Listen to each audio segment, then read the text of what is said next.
Your group creeps carefully forward as Feather leads you through the woods towards his colony.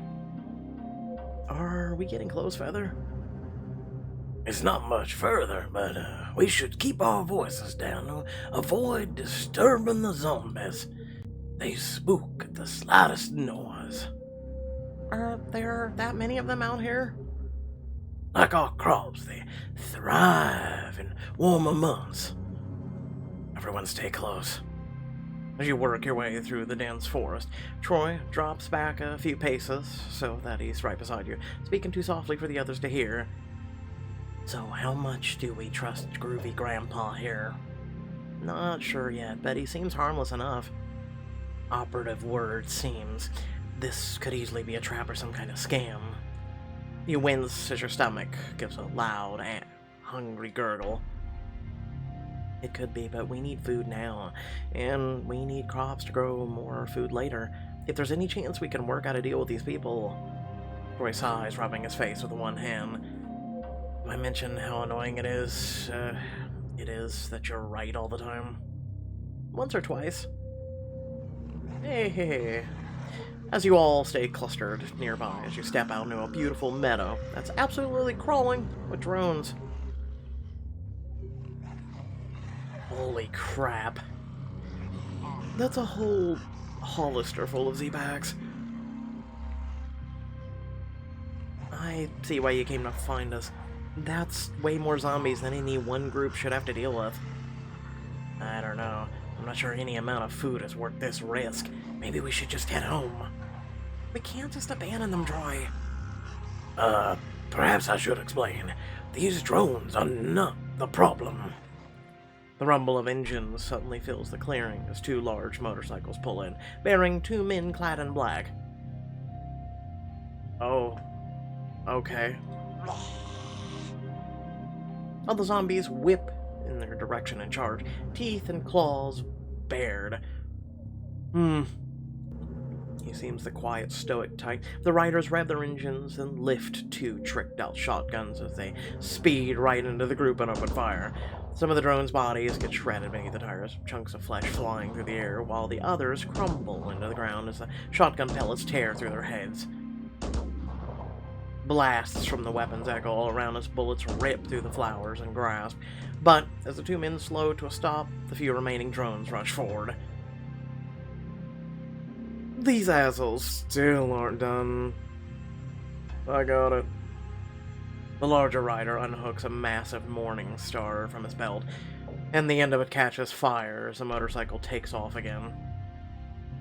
I gotta get me one of those. The rider does donuts around the field, spiked ball on the end of the chain, crushing the drone's skulls on impact and lighting their remains on fire.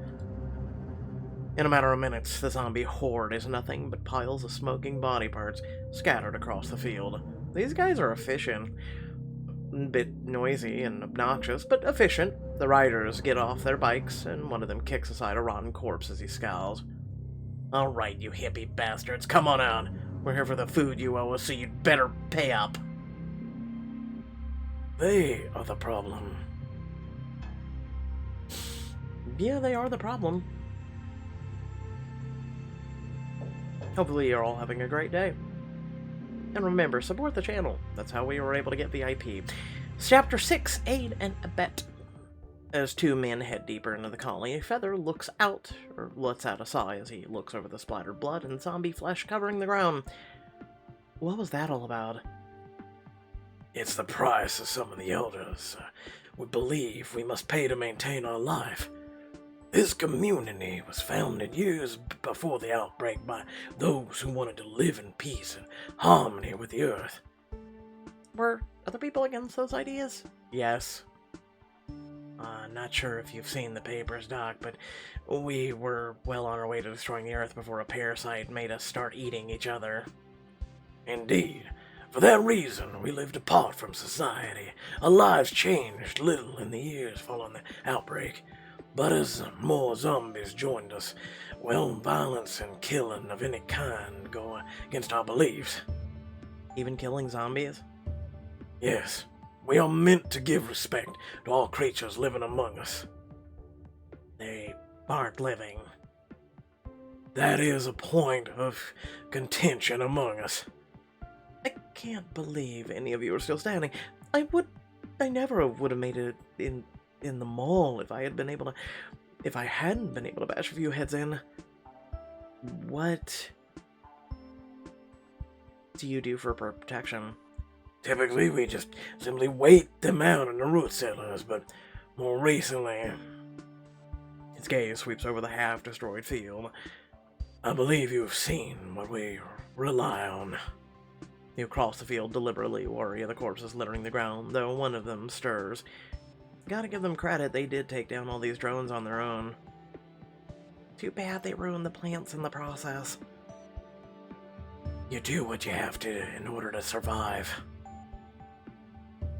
You reach the edge of the community just as people begin to emerge from the houses. Their eyes widen as they spot you. Welcome to Sunflower Creek, but we aren't expecting visitors. They are with me. And here we thought you'd finally left for good. Ignoring the man, Feather approaches an older woman who leans heavily on a cane. She seems grumpy. Elder Merriweather, with my return, I bring friends. This is Faith Reeves and members of her colony. Feather said you were in need. Feather, we told you we had the situation under control. We don't need to involve outsiders. I believe they can help us. I don't have time for this. The elders need to meet with the raiders and ensure their demands are met. We must not be interrupted. If you are still around when that is done, perhaps then we can speak. Without another word, she hobbles off. Troy gives a low whistle as everyone gives your group a wide berth. They're really trotting off the welcome wagon here. I'm starting to think zombies are easy to deal with than people. They are. Seems like you're not very popular, Feather. No, I am not. But I will do whatever is within my power to keep us all safe, even if others won't thank me for it. Feather, you're back! A little girl in a handmade dress comes rushing out of one of the houses and jumps into Feather's arms, hugging him tightly. I miss you too, little one. And who's this? I'm May Wetflower, but you can call me May if you wanna. Hey, I'm Faith. These are my friends Troy, Shannon, Angel, and Eli. Your flower crown is very cute. Did you make it yourself?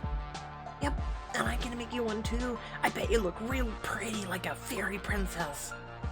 Hey, don't forget about me. I need one. I don't. Ignore him, sweetheart. He's one of those grown-ups who doesn't understand fun. And just what did you plan to do today? You got the whole afternoon ahead of you. I gotta get some lavandula, dentata, and hydrosis canadensis. Some what now? They're flowers. They're scientific names for certain plants. Lavender for inflammation and golden seal for cleaning cuts and stuff. The homeopathic remedies. Good shit. May, really smart for your age.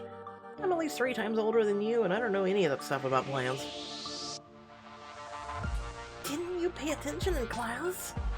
Oh, we didn't have classes like that where I'm from. We spent more time learning how to shoot bows and stuff. Weird. May picks up a basket from beside one of the houses and then skips back over to you.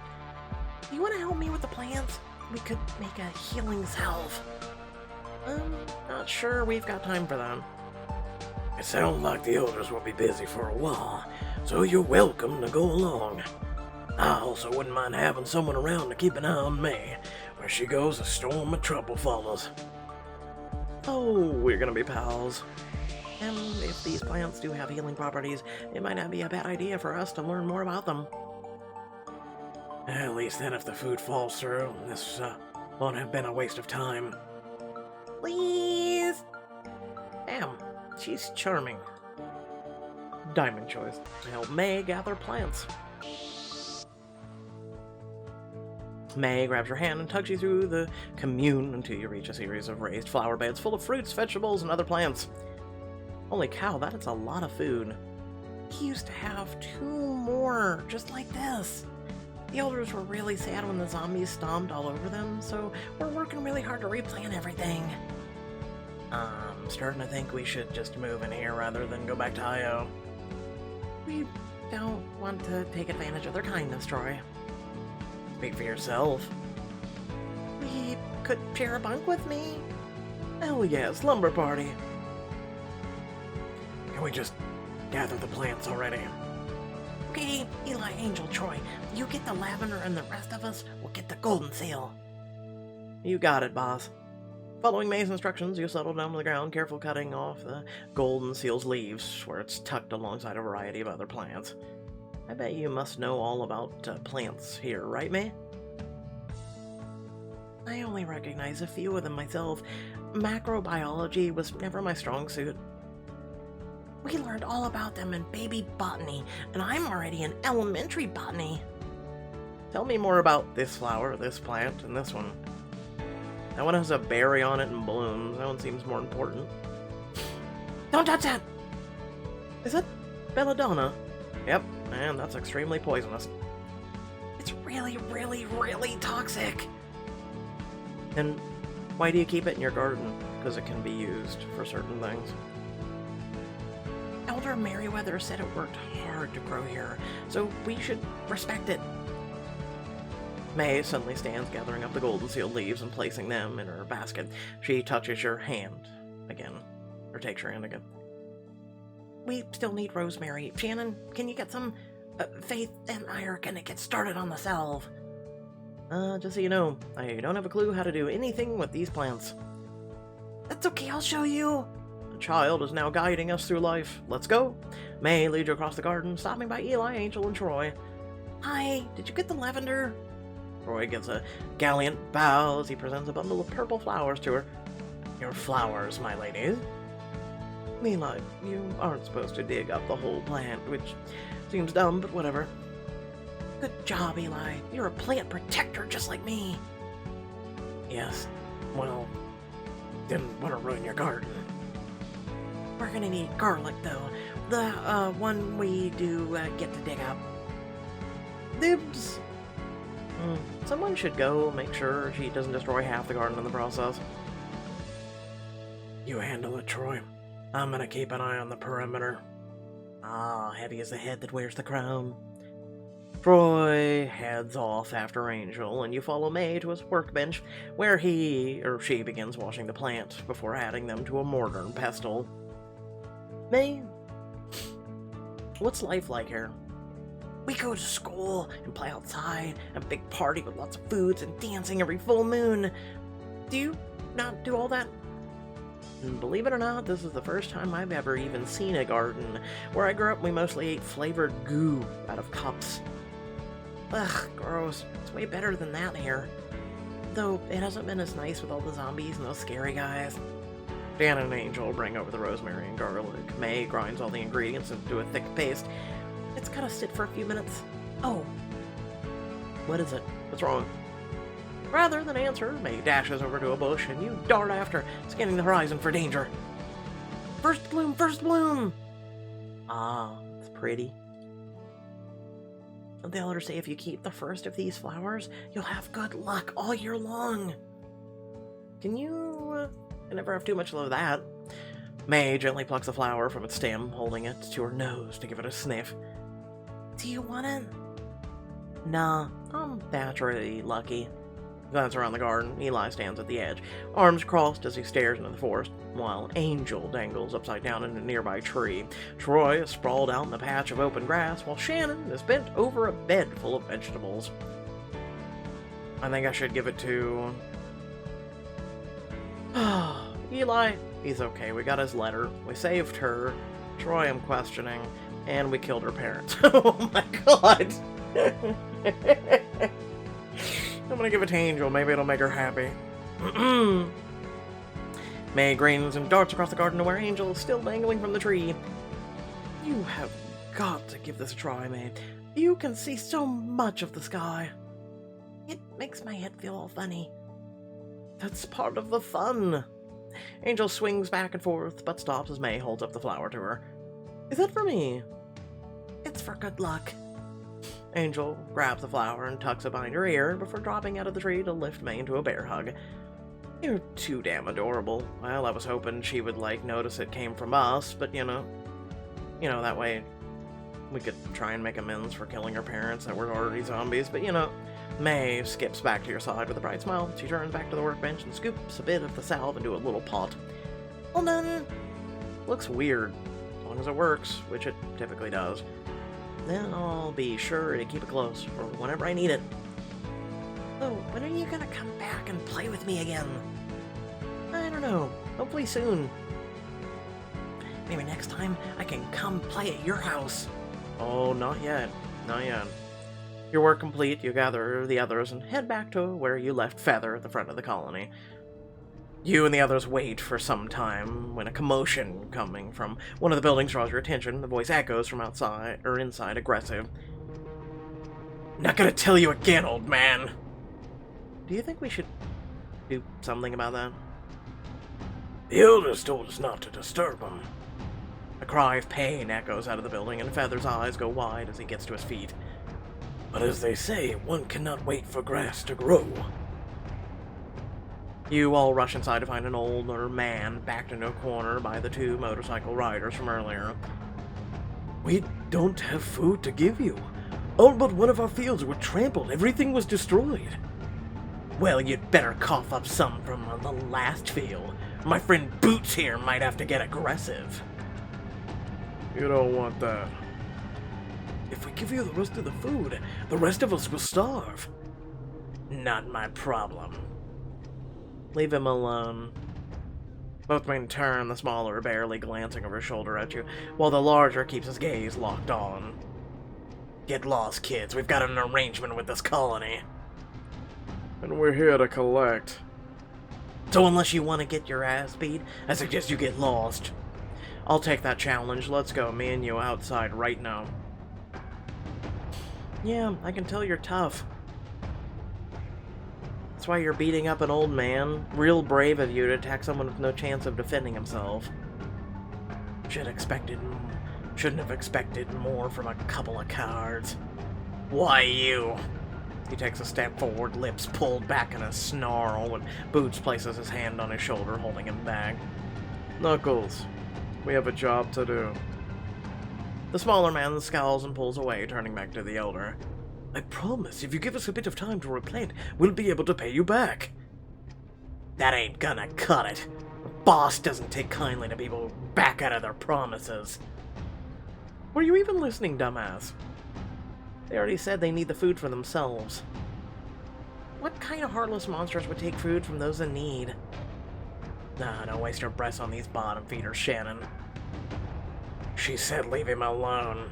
Do it. And if I don't, what are you gonna do, fight me? God, sweet Jesus, I said yes, outside. Knuckles makes a grab for the elder, and in a flash Eli snatches his wrist and twists his arm behind his back. Hey! I gave you a chance. Boots makes a grab for a knife on his belt, but Angel and Troy step in, wrench and pipe raised, and he backs down. Do you have any idea who you're messing with? I'm gonna just threaten him. Yeah, I'm just gonna threaten him.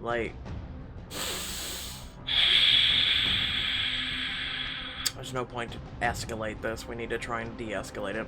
You lean in close and glare into his eyes as he struggles against Eli. I don't give a crap who you are. From here, you just look like a couple of bullies, and I don't like bullies. As if we catch you hassling these people again, we'll make you regret it, do you understand? Go to hell! Eli twists his arm back further, and he lets out a pained cry. Now get lost. Before we change our minds. Eli shoves Knuckles toward the door, while Angel and Troy prod Boots after him. Knuckles looks between you all, furious. Sludge will make you pay for this. No one crosses the raiders and gets away with it. You should have told him we were from the tower. That would have made things interesting. The two rush out of the room, and a short while later you hear engines start up and speed away. The elder lets out a sigh of relief. Thank you all for that, though I cannot say I approve of your methods.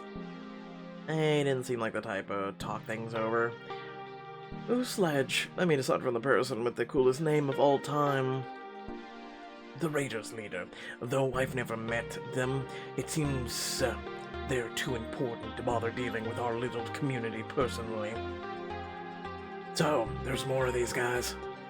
Many more, I'm afraid. Oh, good. I was hoping this couldn't get more complicated. Feather steps out from behind you all and approaches the Elder. Elder Hugh, these are the people I found to help us. Feather, we already told you. Is there any harm in listening? If we had not seen the Raiders' callousness before, we have now. There must be a peaceful way. I will see what I can do. Wait here. I will petition the elders on your behalf. Elder Yu steps into a nearby room while you and the others sit on worn couches and chairs. You notice a book on the table that reads Sunflower Creek Town Charter. Feather, is this about your colony? Yes, it's our charter. It where we have recorded the history of this commune since its founding, as well as the rules we must follow. Yeah, must be nice to have something to commemorate all of that. It reminds us where we came from, and where we still have to go. Read this lore document to win over the elders. You crack open the large tome, glancing over the yellowed pages as you start to flip through. Let's give this a look. Town Charter, founded in April 14, 2013, a community of 37 who live harmoniously with the world and the creatures in it. Let's read about the founding. Founding. The idea of Sunflower Creek began as a joke among a small group of friends.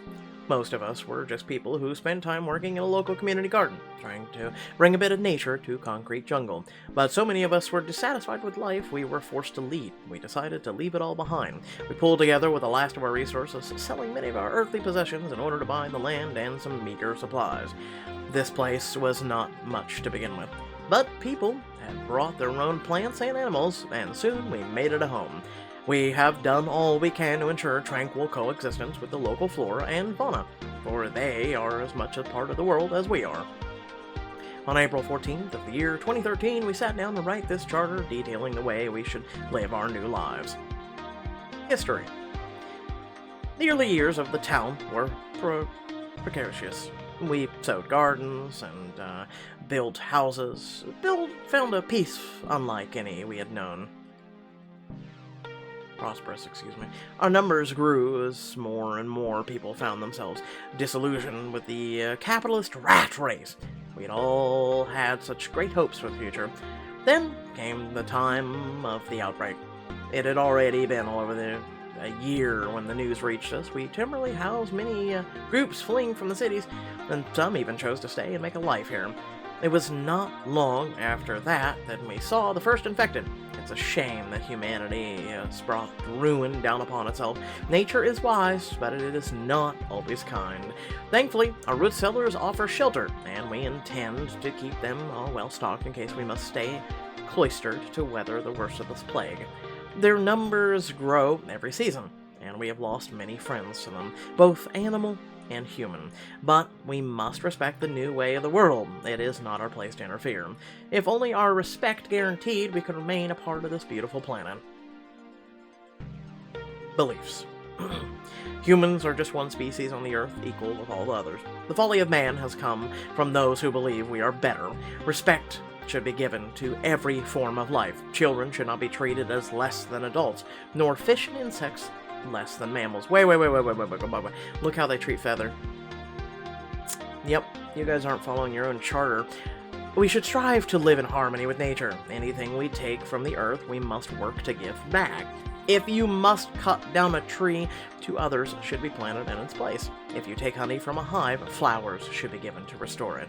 Life is about balance.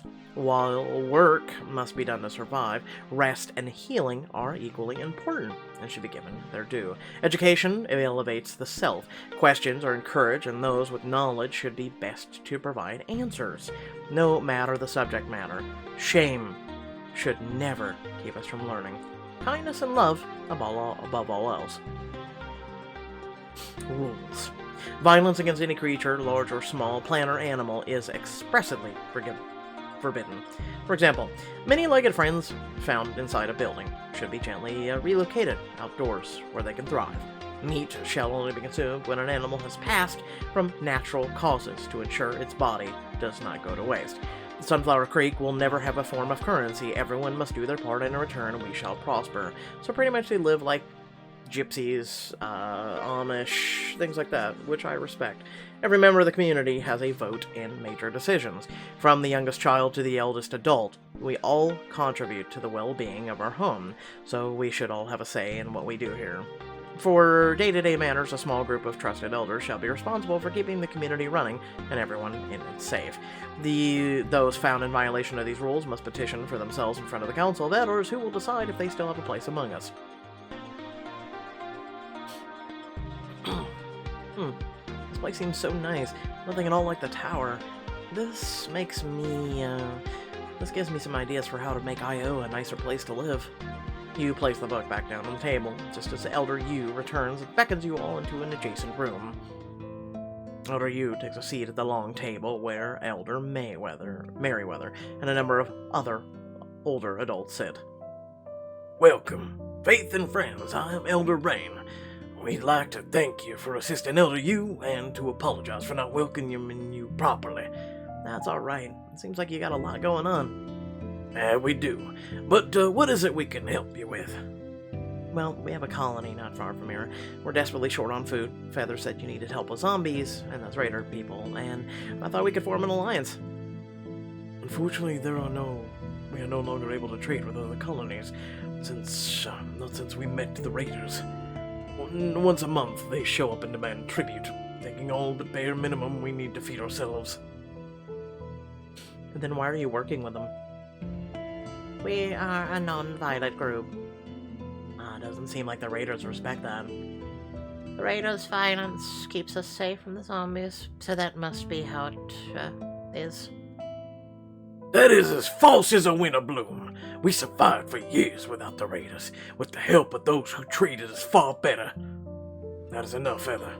You are not an elder anymore. You do not have a vote in this matter. Really? Everyone in the community is meant to have a voice.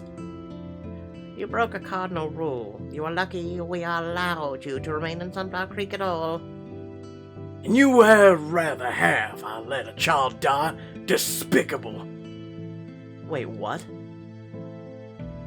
I'm totally lost. I killed a zombie. It had a hold of man. I wouldn't let it take her. For that, I'm an outcast. You all can't judge him for that. He was protecting someone who couldn't protect herself. Surely that's an acceptable reason to break the rules. Our code dictates we must never willfully harm another living creature. So you don't protect one another at all? If that's the case, then the raiders are coming back to hurt you, right? They're gonna take everything you have and you're gonna die because you have no food. But you would rather die on your moral high ground than you didn't hurt anybody and yay, woo, than to protect yourself? Which is a quote-unquote God-given Mother Nature right? That's the dumbest shit I've ever heard of. But zombies aren't alive. They are part of this world, same as us. Therefore, they should be respected. It's a miracle you survived so long with that attitude. From the back of the room, Shannon clears her throat and steps forward. I don't mean to alarm you all, but are you familiar with 7-year zombie surges? How every 7 years since the outbreak, there are about 10 times more zombies than normal? I hadn't realized it happened every 7 years, but I do recall times when the numbers were far greater than we'd ever seen. Well, there's another one likely to happen in just a few weeks, on the day of the solstice. It won't be safe for you here. But maybe that's where we can help each other. We have plenty of space for all of you back at our colony. You could come live there, teach us how to grow different types of plants. It'd be beneficial for all of us. This is true. We protect you, and you guys live by your hippy-dippy ways. You know? We could never abandon our home. We lived on this land for more than 30 years. It doesn't have to be permanent, just until the solstice ends. Yeah, and that way you could help us get situated. You have a place and you're protected, and, you know. That does sound better than hiding out for weeks on end. Such a move would no doubt anger the raiders. Who is to say that the new alliance would be better?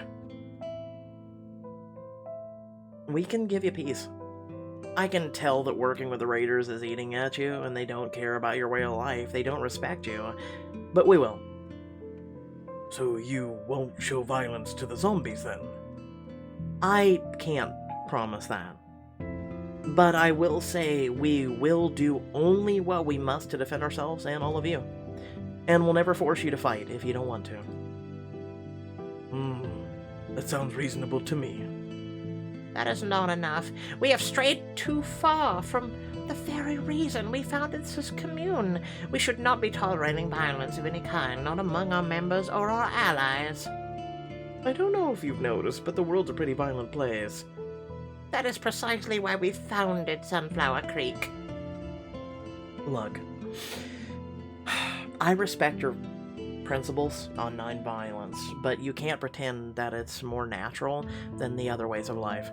Animals kill for food, to defend themselves, and sometimes even for the fun of it. If anything, the colony is at odds with the rest of the world. But humans do not need to kill in order to live. We can choose to be better than that. Yeah, you sound like me. But I still know at the end of the day I still have to protect those if they're in harm's way.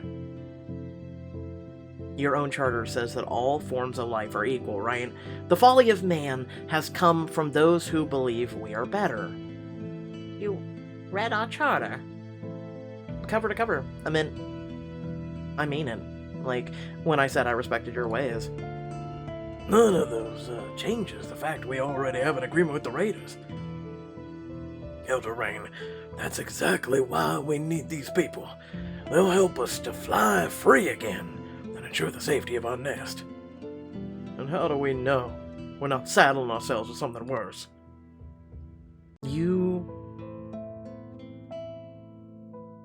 never try and convince someone else to be untrustworthy of them, of someone else. Like, take it from my experience, you never do. All you can do is look at them and say, you can trust me, and I'll always be here for you. And that's it. That's all you can do. Never try and turn someone against another. It just doesn't work out in your favor, no matter what good intentions you ever have. We hardly know you. You're just a bunch of upstarts causing trouble. We came here to help. Only because you needed something. And once you got it, well, we'll keep you from turning on us. That is enough discussion. I think I speak for all the elders when I say you have come as a blessing, Faetheries. We would be very grateful to ally with you and provide food in return for shelter during the solstice. Great. Once you're ready, we can lead you back to Io. It's safer to travel in a group. We'll need to take some time to gather our belongings and what remains of the harvest. Just tell us what we can do to help. While I'm sure Faith and her friends appreciate this new bounty, is there not more we can do for them after they protected Elder You? Ah, yes, a gesture of gratitude and goodwill is in order. Now he's smiling, after giving me that line of bullshit. Perhaps a new grove should be transplanted. After all, the Horde will tear through it in the coming weeks. An excellent idea. If you don't mind transporting them, we'd be honored to give you a number of fruit tree saplings to plant at your own colony. And here I thought you were kidding, Feather, when you said there'd be more where that fruit basket came from. We could make pies, like the plastic ones I saw in the furniture store. Oh, it'd at least be a stable food source. Not to mention how beautiful all those trees would be in full bloom. Just imagine it, Faith. Wah, wah, wah, wah, wah, wah. Certain areas of the colony can be upgraded through your premium choices. Plant a fruit orchard to add to your food supply score. Help level up your colony in all special moments throughout the book. Yay, we have an orchard. We still haven't built a wall. We will treasure these trees, and hopefully they'll become a symbol of our friendship for years to come. I could not have spoken better words. The roaring sound of an engine reaches your ears, and everyone in the room goes tense. Are those bastards back already? I guess they didn't learn their lesson. No, I guess Sledge Boys come to town. Let me at him this time. I'll show him who's boss. I'm not sure we should be escalating matters while... Suddenly bullets tear through the walls and the roof of the house, sunlight streaming in through the perfect round holes. Ugh! Elder Rain topples to the floor, clutching his now bloody chest, while the rest of you crouch and hide behind furniture, bullets whizzing overhead. We've got to get out of here. There's a brief moment of silence, then the assault stopping, and you hear a smug voice call out from outside. We're back, bitches, and this time we brought a little gift. I'm gonna give you a gift of my foot up your ass. Feather led you to his home. You helped May harvest flowers and healing salve. You read the Sunflower Creek Charter and learned more about their community, history, and lifestyle. You convinced the elders to ally with you over the raiders. You decided to build a fruit orchard on your colony, buffing your food supply. Raiders returned and attacked Sunflower Creek. Boom, boom, boom, boom, boom. We need fortifications, let's be honest. Alright, and without further ado, thank you all for watching. Much love and appreciation. Remember to like, share, and subscribe. Head down description below, links to social media, Discord, and if you like to support me and my content, please, again, make sure to subscribe. It's the greatest way of supporting this channel, continuing to grow the community, and basically doing things that we need to continue to grow. I mean, really, that's about the gist of it.